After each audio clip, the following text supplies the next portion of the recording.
राहुल देव जी सबको ले आइए। अजय जी मैं आ रहा हूं, तो फिर इसका सोल्यूशन क्या है? एक तरफ विजय त्रिवेदी जी कह रहे थे कि अडवाणी जी जैसे नेता हैं, जो नाम भी आ जाता था डायरी में तो रिजाइन कर देते थे, और अरविंद केजरीवाल आम आदमी पार्टी ने तो ये कहा था ना कि अगर छींटा छोड़िए इशारा भी हो गया तो भी पहले रिजाइन होगा, उसके बाद इन्वेस्टिगेशन होगी। वो सब अब नहीं है, क्योंकि वो ये कहते हैं, आप चाहे जितने पर्चे निकाल लीजिए, राजेश जी यही कहने वाले हैं विनीत जी कि भाई ये इसलिए हो रहा है क्योंकि बीजेपी करा रही है। तो फिर सोल्यूशन क्या है? जनता देख रही है बैठ के, मतलब it's a circus for the people, for the common people. ये तो एक जगल रही है, बॉल कभी यहां से वहां, कभी वहां से यहां, यहां से वहां, वहां से यहां। उनको समझ ही नहीं आ रहा हो क्या रहा है। ऐश्वर्या जी आपको राम राम, सभी को पैनलिस्टों को राम राम और सभी दर्शकों को भी राम राम। दिल्ली में 4 चीजें हुई और चारों का जवाब मुझे लगता है आम आदमी पार्टी के प्रवक्ता को देना पड़ेगा।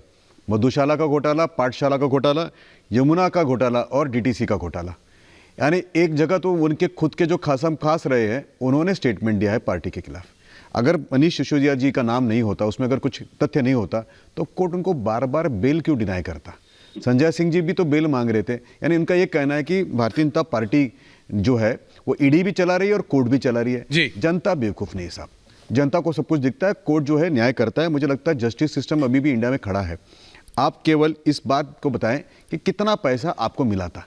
एक वार्ड में 3 दारू की दुकान, मंदिरों के बाजू में दारू की दुकान, स्कूल के बाजू में दारू की दुकान, जो ये थे ड्राई डे थे उनको कम करना, घंटे बढ़ा देना, उम्र कम करना, कहां तक की बात है? सर मैं बीच में नहीं बोला था, मैंने सुना आपकी बात। भाटिया जी आ रहा हूं, कितना रिलैक्स। पैसा है? डीटीसी 4300 बसों को आपने खत्म कर, बोलता नहीं हूं, प्राइवेट बस चलाए। आपको एक और बात मैं बताता हूं साहब, आपने कहा था यमुना में डुबकी लगाएंगे, यमुना के करीब से निकल नहीं सकते हैं। जहां तक बात रही आपकी डीटीसी की, देखिए तो डीटीसी के क्या हालत है आज। कोंडली, सिविलमपुर, यहां पे बसेस नहीं जाती है, प्राइवेट ऑपरेटर जो है लूट रहे हैं, पर ये सब कुछ आप जानबूझ के कर रहे हैं। मुझे लगता है कि आप जानबूझ के क्यों करेंगे विनीत? You are wrong. सरकार उनकी है, वो फिर अगली बार कैसे जीतेंगे? और अगर आप इतने ठीक हो तो फिर हर बार फिर आम आदमी पार्टी आपको दिल्ली में हरा क्यों देती है? दिल्ली के इलेक्शन में वो आपको हर बार हरा देते हैं। बीजेपी अजय आलोक जी की पार्टी को हर बार हरा देते हैं। अगर आम आदमी पार्टी इतनी खराब है, इतनी गलत है, तो फिर आप लोग जीतते क्यों नहीं? मुझे वो, या तो आप बोलो कि आपका नेतृत्व दिल्ली में खराब है। वाक्य याद आता है। कौन सा वाक्य? जहां पे माता सीता भी एक बार धोखा खा गई थी और साधु के साथ में जो है बात में बरगला गई थी। तो ये उसी तरह से अरविंद केजरीवाल जी रूप बदलकर, कई बार हमारे भोले भाले, रूप बदलकर, हाँ भोले भाले जो इनको जो है बोलते हैं, मुझे लगता है उनको जवाब देना पड़ेगा कि ये जवाब तो देना पड़ेगा। लेकिन राहुल देव जी कौन है? राहुल देव जी इतना पैसा आया, राहुल देव जी एक ये ईडी के नहीं, आ रहा हूं राजेश जी, आ रहा हूं राहुल जी वांट्स टू से समथिंग, फिर आ रहा हूं अजय आलोक जी के पास और आपके पास, राजेश जी के पास, दोनों के पास आ रहा हूं। राहुल देव जी, राहुल जी देखिए बड़ा मजेदार मामला है, इसके कई पक्ष हैं। तो मुझे हंसी आ रही थी कि दिल्ली की जनता बेचारी इतनी भोली भाली नादान है, पढ़ी लिखी भी नहीं है, कुछ समझती नहीं है कि वो 4 बार से आम आदमी पार्टी को चुन रही है। तो ठीक है, अब मैं तो जनता के विवेक पर कोई टिप्पणी नहीं करूंगा, उस पर भी जो लोग संदेह करना चाहें कर सकते हैं। इस तर्क से तो जो देश की जनता भी जिनको चुन रही है, 2 बार चुन चुकी है और शायद तीसरी बार भी चुन ले, उनके लिए भी ये बात कही जा सकती है कि देश की जनता इतनी भोली भाली है कि उनकी वो बहकावे में और उनकी माया में आ जाती है। तो मैं समझता हूं कि जहां भी जिसको जनादेश मिले उसको इज्जत से स्वीकार करना चाहिए, उसका मखौल नहीं उड़ाना चाहिए। तो मैं किसी का भी नहीं उड़ाऊंगा, न देश की जनता का, न बीजेपी शासित जनता का, ना दूसरी पार्टियों की या आम आदमी पार्टी को चुनने वाली जनता का। दूसरी बात कि देश की जनता भी समझती है कि ईडी और सीबीआई और इनके छापों का मतलब क्या होता है, इनका इस्तेमाल कैसे होता है। ये कोई पहली बार नहीं हो रहा है जो हो रहा है, दुरुपयोग हो रहा है। पहले की सरकारों ने भी किया है, कांग्रेस सरकारों ने भी किया है, और बीजेपी सरकार अचानक एक बिल्कुल सत्ययुगी सरकार आ गई है जो केवल राम की तरह व्यवहार करती है। ये शायद बीजेपी वाले मान लें, लेकिन देश की जनता वो भी समझती है। ओके ओके अजय आलोक जी, अंतिम बात कहूंगा, एक मिनट प्लीज बोलिए। अंतिम बात, अभी विजय जी ने बहुत अच्छी बात कही, हमारे सामने हमको याद दिलाया।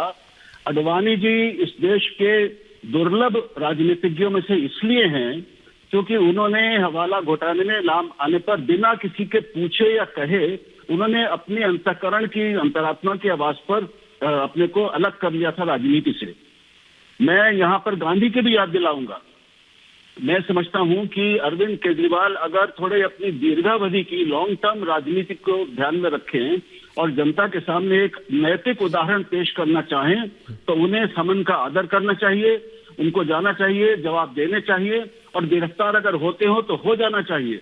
एक बार सरकार उनकी चली जाए कोई बात नहीं, लेकिन मैं समझता हूं कि इस देश की जनता ओके राजेश जी राजेश जी पुरस्कृत करेगी। आपने राजनीति को चेंज करने की बात की थी, ये कैसे चेंज हो रहा है? आप भी तो वही कर रहे हैं जो बाकी राजनेता कर रहे थे।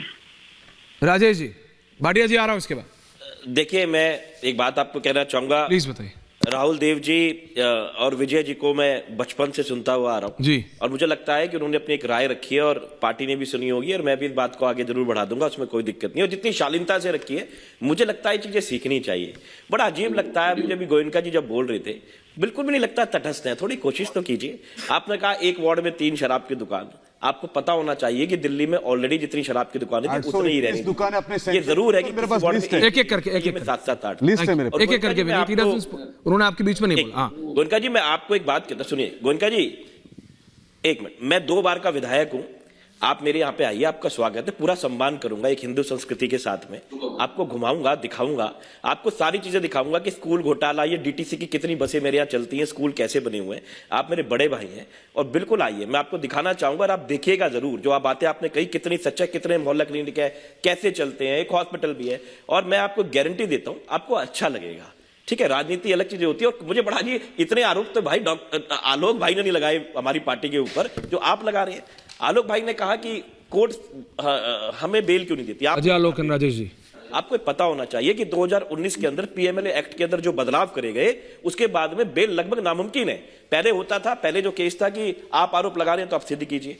अब पीएमएलए एक्ट में ऐसा हो गया है कि अब आरोपी को सिद्ध करना है कि मैंने कुछ नहीं किया है, और कोर्ट तो कानून से चलेगी ना, कानून आपने बना दिया ऐसा, अब क्या करे कोई बताइए। तो इस तरीके से मेरी आप लोगों से एक प्रार्थना है। देखिए, राहुल जी ने बचा, विजय जी ने कहा और उन्होंने हमको सलाह दी, हमारे ऊपर आरोप भी वो लगा सकते हैं, लेकिन बताने का तरीका देखिए कैसा था। हम अजय जी है ना, ओके, और हमने ओके राजेश जी देखिए ठीक है, लेकिन अजय जी मेरे को भी आलोक जी से भी ज्यादा आगे चलेंगे मेरे ख्याल से आप। वो ठीक है सॉरी पार्डन माय फ्रेंड, ये गोल जलेबी की तरह हम घूम रहे हैं। अजय जी, ईडी जा रही है कोर्ट में। विजय जी ने कहा मुझे तो लगा था कि केजरीवाल जाएंगे, लेकिन आम आदमी पार्टी ने, ईडी गई है कि भाई Aam Aadmi party, Arvind Kejriwal is not complying with अस।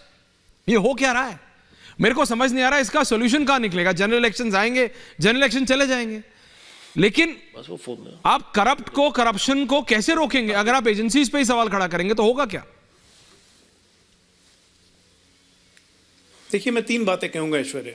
राजेश जी ने कहा 2 हेमंत थे, हाँ, एक हेमंत साथ में मिल गया तो उसको मुख्यमंत्री बना दिया, दूसरे हेमंत को उठवा लिया।